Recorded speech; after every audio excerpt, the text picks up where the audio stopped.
और अगर हम चाहते तो हर शख्स को हिदायत दे देते, लेकिन मेरी तरफ से यह बात करार पा चुकी है कि मैं दोजख को जिन्नों और इंसानों सबसे भर दूंगा।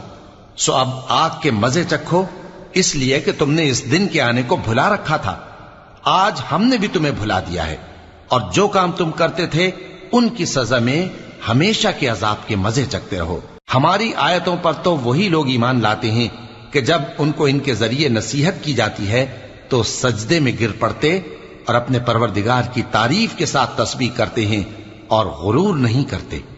उनके पहलू बिछौनों से अलग रहते हैं, इस हाल में कि वो अपने परवरदिगार को खौफ और उम्मीद से पुकारते और जो कुछ हमने उनको दिया है उसमें से खर्च करते हैं। सो कोई शख्स नहीं जानता कि उनके लिए कैसी आंखों की ठंडक छुपाकर रखी गई है।